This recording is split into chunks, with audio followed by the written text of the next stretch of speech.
Hello, mercredi, 13h45, on se retrouve comme convenu. Je laisse un petit peu de temps avant de démarrer. Comme ça, j'en profite pour me recoiffer, puisque là, je me vois. J'espère que vous allez bien. Je ne sais pas si j'ai déjà du monde en ligne. N'hésitez pas à me faire un petit coucou. Hello, je vois que les premiers arrivent. Je ne sais pas qui précisément, ce n'est pas très grave. Ce qui m'intéresse de savoir surtout, c'est si... Ah, je vois un cœur, c'est chouette ça. Ce qui m'intéresse de savoir, c'est si vous avez pu travailler sur les premières étapes pour construire votre propre processus de vente. Est-ce que vous vous êtes attelé à la tâche? Est-ce que vous avez commencé à réfléchir, à poser des actions, à étudier la première étape de la prospection, la deuxième de la pré-approche, ensuite l'approche. La semaine dernière, on a vu la démonstration. Est-ce que vous avez mis en place certaines choses? Est-ce que vous avez réfléchi à votre cas particulier, que vous vendiez des produits ou des services? Je ne sais pas, n'hésitez pas à me faire des retours si vous avez pu implémenter certaines choses. Bon, je vois qu'il y a du monde. Sans plus attendre, on va rentrer sur la cinquième, si je ne m'abuse, des étapes importantes pour construire votre réussite, votre propre processus de vente, pour être plus à l'aise dans l'acte de vente, pour vendre plus sereinement, sans avoir la boule au ventre dès que vous devez parler à un prospect, pour vendre avec élégance, pour arrêter de vous prendre pour un piètre vendeur, pour vendre régulièrement surtout, parce que c'est bien ça dont il s'agit. Bon, je vois que j'ai les cheveux en l'air. Voilà.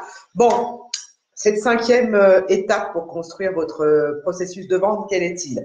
Eh ben, c'est une étape qui en fait frémir plus d'un également, comme la prospection.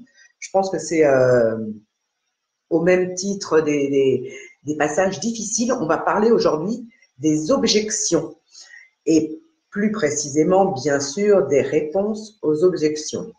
Alors, en général, même si vous n'êtes pas commercial dans l'âme, vous présentez vos produits, vos services, tout se passe bien. Et là, vous avez des objections venant de vos prospects. Et patatras, en général, il n'y a plus personne. Je ne sais pas si ça vous est déjà arrivé, n'hésitez pas à réagir. Euh, alors, tout d'abord, en préambule, je vais vous dire une chose. Une objection, c'est très, très, très bien. Ça veut dire que la personne que vous avez en face de vous ou en ligne euh, se pose des questions, donc qu'elle s'intéresse à ce que vous lui dites. L'objection fait partie intégrante du processus de vente. Si quelqu'un n'en a strictement rien à faire de ce que vous avez à lui proposer, produit ou service, encore une fois, va juste couper court à la conversation, à la discussion. Ça ne m'intéresse pas, point. Il n'y aura pas d'objection au sens premier du terme. Alors, pour faire des réponses, on va dire, adaptées aux objections de vos prospects, il n'y a pas de secret. En fait, c'est tout simple. Il faut se préparer et anticiper les remarques et les questions de vos prospects. C'est tout simple. Alors, si vous avez déjà commencé à vendre vos offres, produits ou services, vous avez déjà eu les premières objections. Soit vous avez su y répondre, soit vous n'avez pas su. Hein. Mais quoi qu'il en soit, ces premières objections que vous avez eues, il va falloir les noter et les lister de manière exhaustive. Encore une fois, mieux vous serez préparé, plus vous serez à même de répondre aux objections et donc de fermer vos ventes. D'accord? Donc, l'objection, c'est, je dis souvent, c'est super. C'est super à partir du moment où on accepte qu'il y ait des objections, bien sûr, et à partir du moment où on est préparé parce qu'on les a listées, et surtout qu'une fois qu'on a listé les objections potentielles, il vaut même mieux en mettre plus que pas assez, hein, on va se préparer à y répondre. Parce qu'il faut savoir que dans toute vente, que vous vendiez des produits à 5 euros ou des services à 10 000 euros, le client potentiel sera toujours amené à vous faire des objections au cours d'un entretien de vente. Ça fait partie intégrante du processus de vente. Ça fait partie du jeu, on va dire. Parce que plus on va voir ça du côté ludique, plus on va dédramatiser la situation, mieux vous serez préparé et quelque part détaché de ce fameux je ne sais pas répondre aux objections, où je perds mes moyens quand on me parle de prix, ou alors mon prospect préfère continuer à travailler avec le même fournisseur en permanence. Parce qu'il faut savoir que les objections reviennent régulièrement et sont souvent semblables. Petit à petit, on va même pouvoir les regrouper dans des catégories, hein. Donc, la résistance, on va l'appeler comme ça, de vos prospects à l'achat sont en général de deux sortes. Il y a la résistance émotionnelle, puisque les émotions font partie également intégrante de l'individu et des résistances qu'il peut éprouver. Et ça peut être d'ordre plus, on va dire, logique, plus raisonné. Donc, il y a les émotions, c'est quelque chose qui naît au fur et à mesure de la vie de vos prospects, qui viennent de son vécu, qui ne sont pas forcément rationnels. Mais s'il a eu une mauvaise expérience au préalable, il peut avoir peur de se faire encore avoir, comme on dit. Je fais le signe des guillemets parce que se faire avoir, c'est une expression qui n'est pas très jolie, mais c'est ça aussi. Ou alors, il veut essayer de botter en touche, de rester sur un statu quo, ou alors il n'a pas envie de se faire manipuler parce qu'il se dit que vous avez l'air d'être un excellent vendeur et il se dit non, il va m'amener mon interlocuteur où il veut que j'aille donc pour l'achat, mais en fait moi j'ai pas envie d'acheter aujourd'hui ou j'ai pas les moyens, mais il va réagir plutôt qu'agir en fait, hein. Et ça peut être aussi lié à des préjugés. Alors, en fonction du service ou du produit que vous vendez, il y a évidemment des offres qui sont plus faciles à vendre parce qu'elles ont meilleure réputation. Mais dites-vous bien que quel que soit ce que vous avez à vendre, il y aura toujours des acheteurs. Je vais vous parler, pour commencer, de l'objection du prix. C'est ce que j'explique souvent à mes clients. Certains, même si vous vendez des produits à 5 euros, vont se dire c'est trop cher. Comme d'autres vont se dire, vous vendez des produits, des services à 500 euros, c'est trop cher. D'autres, à 5000 euros, c'est trop cher. Encore une fois, dites-vous bien que l'objection du prix n'est pas une réelle objection. Le bon prix, je me plais souvent à le répéter, c'est celui que votre prospect est prêt à payer. Il y en a qui vont être prêts à mettre 5 euros et d'autres 5000 euros. Et ceux qui seront prêts à payer 5000 euros, potentiellement, seront capables de se dire « j'ai fait une bonne affaire ». D'accord? Donc, le prix est toujours une variable à prendre en compte en fonction, la semaine dernière, on parlait de la démonstration, en fonction de la perception qu'a votre prospect, en fonction des résultats qu'il attend, en fonction des bénéfices qu'il espère, en fonction de la transformation que vous allez lui faire vivre, hein. On a un petit peu creusé ça, je dis un petit peu parce qu'il y aurait beaucoup de choses à dire et la démonstration en tant que telle, on pourrait passer une journée complète à expliquer différentes choses, mais dites-vous bien que les objections, de toute façon, et notamment celle du prix, c'est toujours une question de perception. Alors, maintenant, il ne faut pas faire le canard, évidemment. Quand votre client s'oppose à vous, parce que quelque part, une objection, c'est une opposition. Après, vous pouvez avoir des objections plus sympas qui sont juste des questions parce que votre client a besoin d'être rassuré.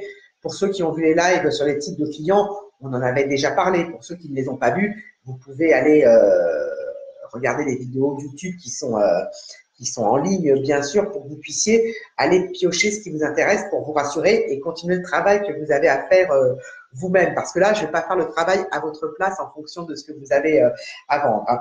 Donc, quand vous avez affaire à des objections, il y a différentes réponses qui sont possibles et différentes postures surtout. Hein.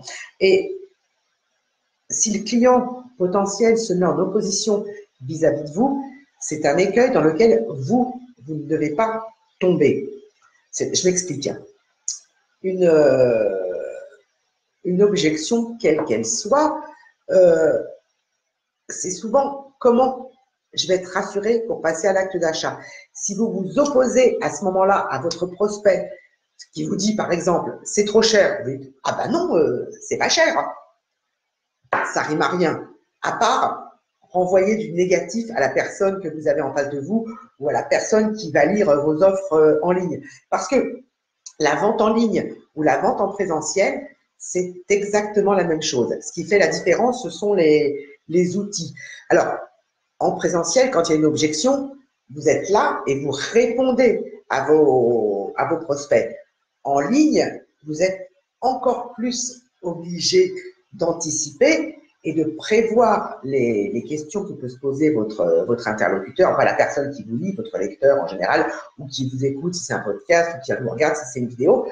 Et toutes les objections doivent avoir déjà des réponses définies. Donc, plutôt que de s'opposer à votre interlocuteur, il faut l'écouter, bien sûr, de manière active, on en a déjà parlé, et surtout prendre en compte ce qu'il vous dit.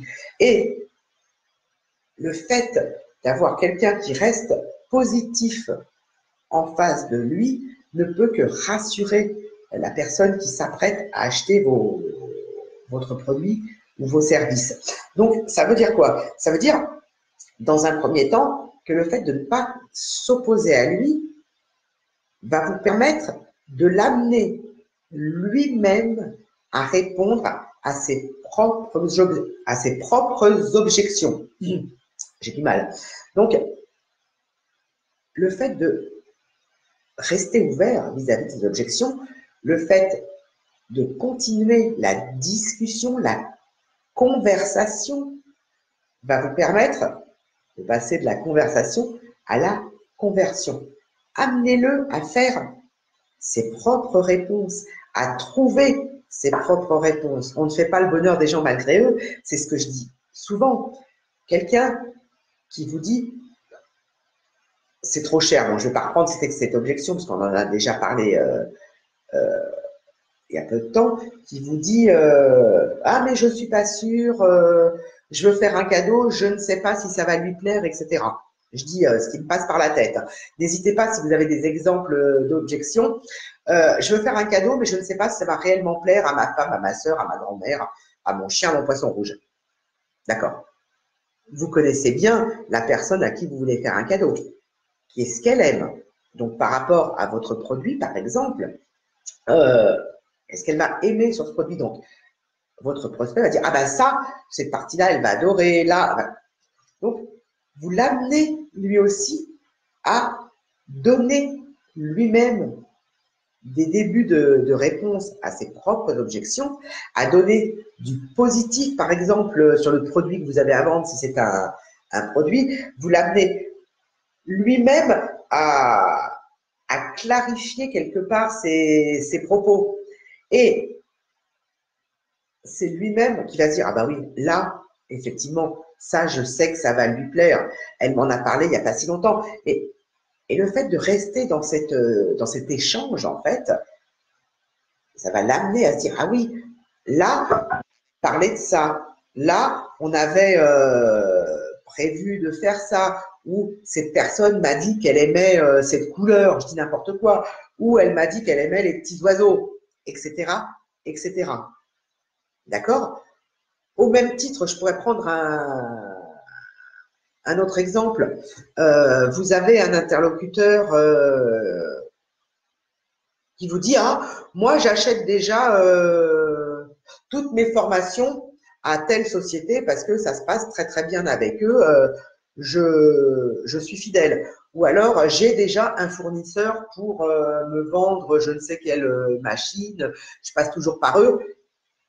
On rencontre souvent ce genre de choses, hein, ou même, ah, je vais acheter toutes mes petites culottes, je dis n'importe quoi, hein, toutes mes petites culottes dans telle boutique. Oui, c'est bien, ça prouve que votre interlocuteur, que votre prospect est fidèle à ses fournisseurs actuels, à ses partenaires. On peut même parler de partenariat à ce niveau-là. Mais sans s'opposer à lui, toujours, ce qu'il faut lui faire comprendre, c'est qu'il n'est pas marié avec la personne à qui il achète habituellement ses produits ou ses services ou ses prestations. Parce que là, il y a toute la partie émotionnelle souvent.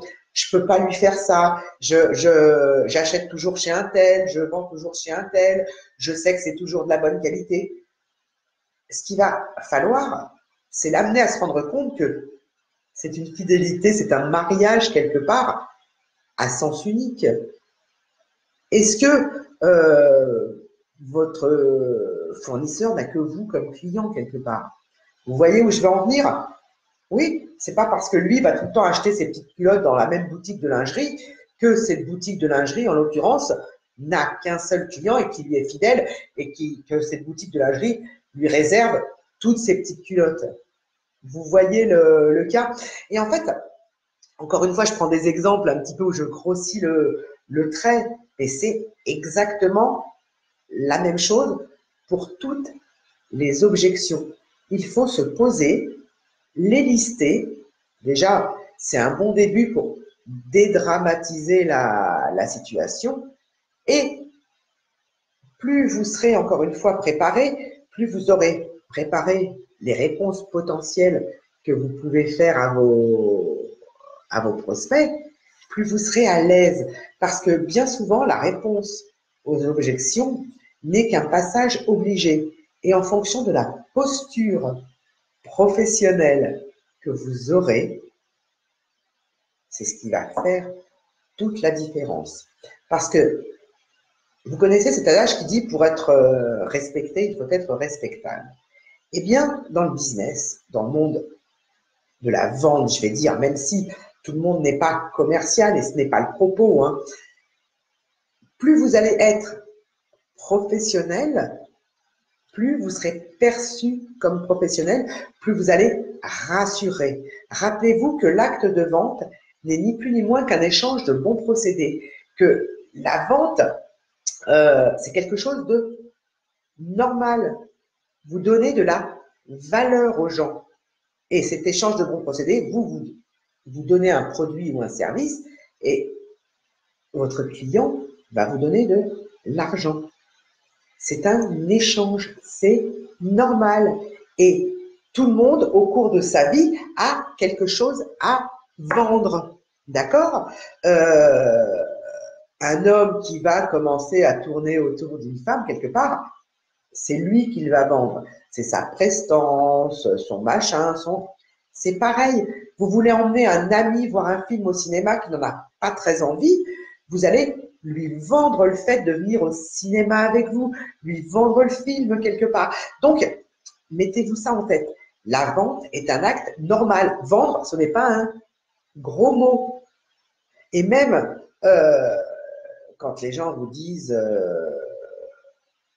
ah, j'en ai assez d'être démarché. Par exemple, vous recevez, tout comme moi, j'imagine, de la prospection téléphonique à votre domicile pour vous vendre je ne sais pas quoi, des fenêtres, de l'isolation, tout et n'importe quoi, des mutuelles, des assurances, bref. Et au bout d'un moment, vous dites, j'en ai assez d'être démarché, moi, j'emmerde pas le monde. D'accord? Mais en fait, vous avez toujours quelque chose à vendre. Même dans votre vie privée, même si vous n'êtes pas en mode business. Donc, arrêtez de voir la vente comme quelque chose de difficile. Peu de gens ont pour cœur de métier la vente. Quand vous avez créé votre entreprise, quand vous voulez développer votre activité, votre compétence première n'est pas la vente. C'est juste une compétence périphérique. Mais cette compétence périphérique, tout le monde la développe. Même l'enfant qui demande à ses parents de lui acheter une console de jeu, qui demande au Père Noël je ne sais pas quoi, quelque part, oui, j'ai été sage. C'est une façon de dire, bah, moi, je te vends le fait que j'ai été sage et je vais avoir un cadeau. Bref, je ne vais pas épiloguer 15 ans là sur le sujet, mais lister toutes les objections qu'on vous a déjà données. Essayez même d'en rajouter d'autres auxquelles vous pensez ou sur lesquelles vous pensez buter si on vous pose un jour une question, etc. Et préparez vos réponses naturellement. Et surtout, amenez vos interlocuteurs à apporter leurs propres réponses. Parce que le fait que ce soit eux qui répondent quelque part à leurs propres objections, bah vous en faites un argument d'achat. Et plus vous aurez de clients, plus ça sera facile, parce que plus vous aurez eu de cas de figure, en fait.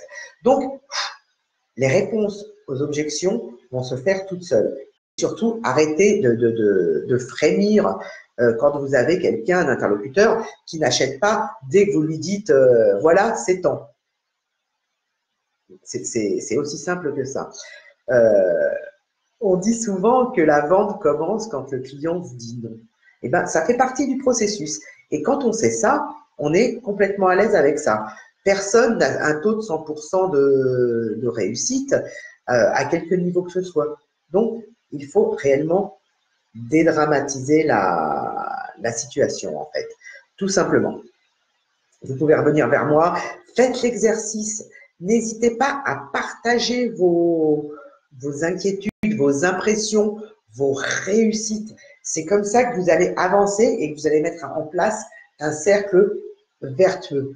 J'ai envie de vous dire, profitez-en en plus même pour vous mettre en lumière, pour vous habituer à aller de l'avant, pour vous habituer à vendre. Donc, n'hésitez pas, lâchez-vous, partagez ici en comité restreint. Et puis sur YouTube, on va le dire à personne.